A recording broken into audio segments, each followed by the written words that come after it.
자, 요즘 제가 몸과 마음이 힘들어가지고 매일 성경을 정말 제대로 못하고 있네요. 9월 한 달 내내 쉬고 10월 달부터 해야지 하고 했는데 1일차, 2일차 하고 또 계속 쉬었어요. 밀린 걸 다 하고 싶은데 그러면 또 너무 지루해질 것 같고, 그래서 그냥 할 수 있는 날 그냥 하겠습니다.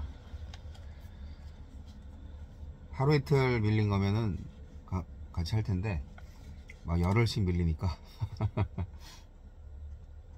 그만큼 제가 요즘 말씀 생활이 약한 거겠죠. 이 화물업이 매출액에 비해서 마진이 높지가 않아 가지고요, 몸이 너무 힘들어요. 그리고 제가 또 많이 벌 줄 알고 또 많이 지출을 하는 구조로 만들어 놨어요. 뭐 사치 부리는 건 아닌데, 여하튼 하여간 돈 모을 줄 모르는 노목사, 요즘 계속 적자입니다. 여하튼 뭐 빨리 바꿔야죠. 하나님께서 지혜를 주시고 제가 믿음으로 순종을 해서 이 난관을 극복하겠습니다. 자, 오늘 10월 11일 금요일자 보겠습니다. 이스라엘 역사를 보면요, 이게 열왕기에서 쭉 보잖아요. 10월 달에 열왕기를 쭉 보는데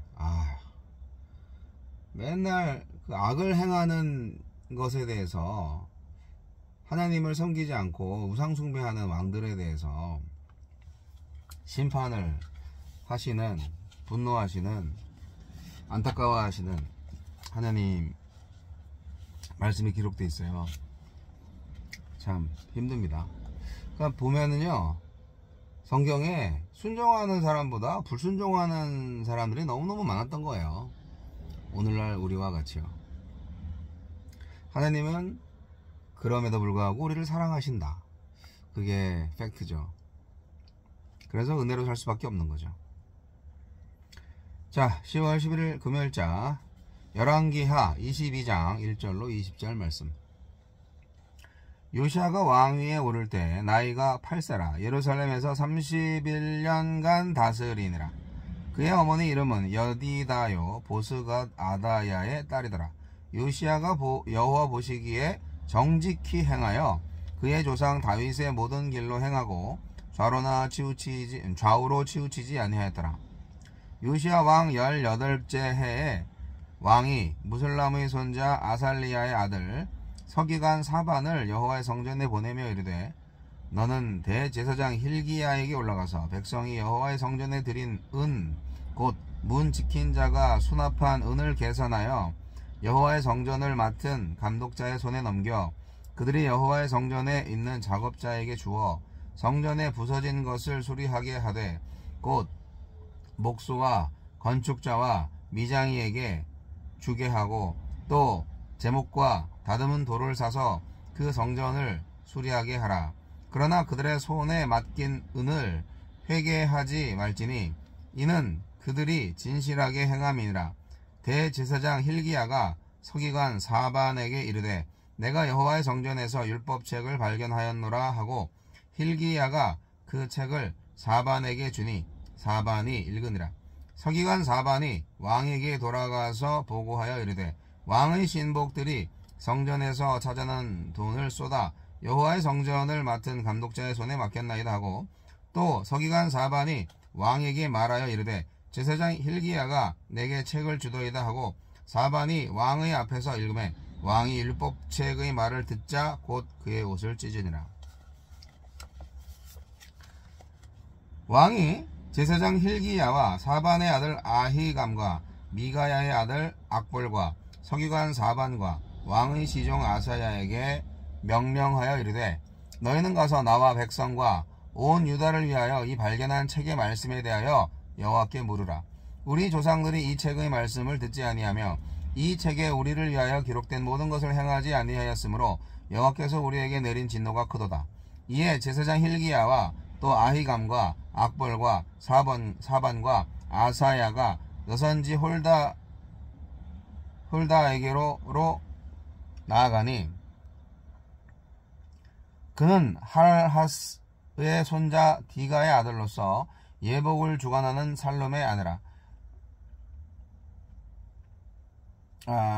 예루살렘 둘째 구역에 거주하였더라.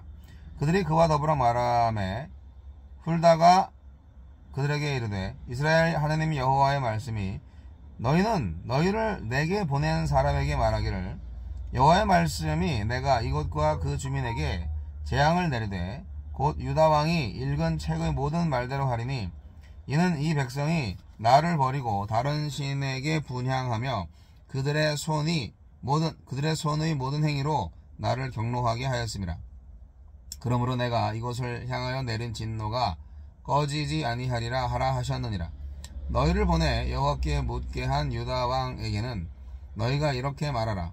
이스라엘의 하나님 여호와가 이같이 말씀하셨느니라.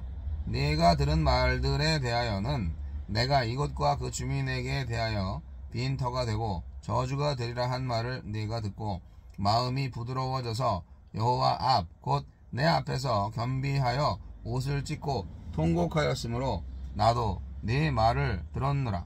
여호와가 말하였느니라.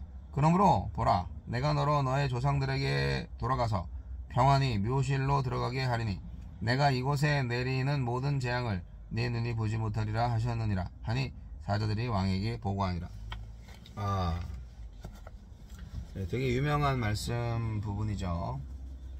말씀의 발견. 네. 개혁의 서막.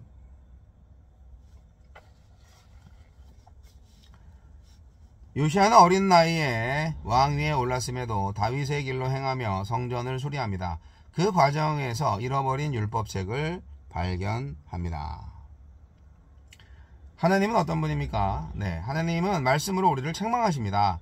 요시아는 성전 수리 과정에서 발견된 율법의 말씀을 듣고 자기 옷을 찢으며 통회합니다. 하나님의 뜻에서 멀어진 유다의 상태와 자신의 모습을 보았기 때문입니다.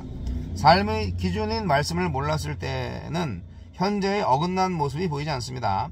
하지만 말씀이 비추어지는 순간 추악한 죄의 면면이 우리 눈에 낱낱이 드러나고야 맙니다. 이처럼 말씀은 날카로운 칼처럼 우리 속을 꿰뚫고 마음에 품은 생각과 의도까지 밝혀냅니다. 하나님의 말씀이 자신의 삶을 해부하도록 겸손히 내어드리는 사람이라는 사실을 잊지 맙시다. 하나님은 들으시며 살피시는 분입니다. 요시아가 율법의 말씀을 듣고 하나님 앞에서 겸비하여 옷을 찢고 통곡한 것을 하나님께서 들으셨습니다. 그리고 므낫세 시대에 선언하신 끔찍한 재앙을 요시아의 시대에 내리지 않겠다고 하십니다. 요시아의 통곡을 긍휼히 여기시어 유다를 향한 심판을 그의 대에는 넘어가게 하신 것입니다. 이스라엘이 애굽을 떠나기 전에도 하나님은 히브리 민족의 통곡 소리를 들으셨고 모든 땅에 재앙이 임하였을 때도 자기 백성이 이스라엘에는 그 재앙을 넘어가게 하셨습니다. 이처럼 하나님은 자기 백성의 울음소리에 반드시 귀를 기울이십니다. 오늘 나의 자그마한 신음도 통곡하며 아뢰는 호소도 다 듣고 계십니다. 나에게 주는 교훈은 무엇입니까? 하나님을 찾는 사람의 인생은 존귀합니다. 요시아는 불과 8살의 왕위에 올라서 처음 8년 동안은 스스로 독립적인 판단을 할 수 없었습니다. 하지만 왕위에 있은 지 8년, 곧 요시아가 16세가 되었을 때 그는 조상 다윗의 하나님을 찾았고 그 길로 행하였습니다. 이를 평가하는 열왕기 기자는 여호와 보시기에 정직히 행했다고 말하며 이 같은 왕은 전에도 없었고 후에도 없다고 평가합니다.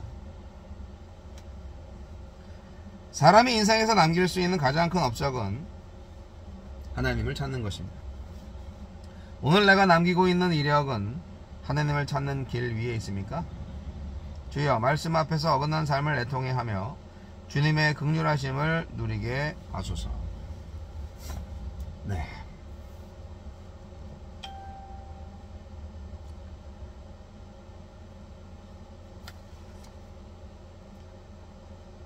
말씀의 발견을 통해서 우리가 얻을 수 있는 교훈은 아주 명확하죠. 말씀 속에 길이 있다. 말씀이 거울이 된다.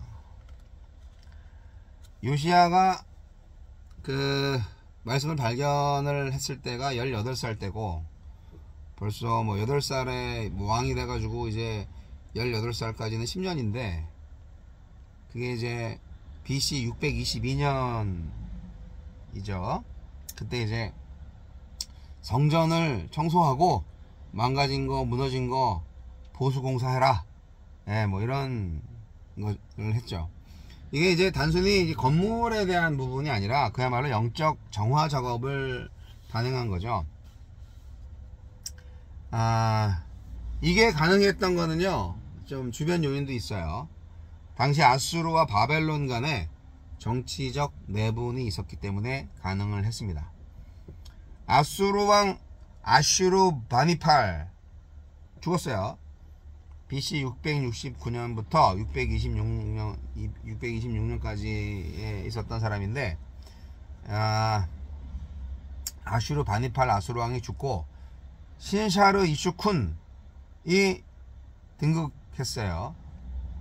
근데 이때 왕위에 딱 올랐을 때 느부갓네살의 부친인 갈대아 사람 나보폴라살, 이 사람이 아수르에서 반란을 일으키고 신바벨론 제국을 건설했습니다. 이후에 그는 메대와 연합해서 아수르의 수도 니느웨를 함락을 시킵니다.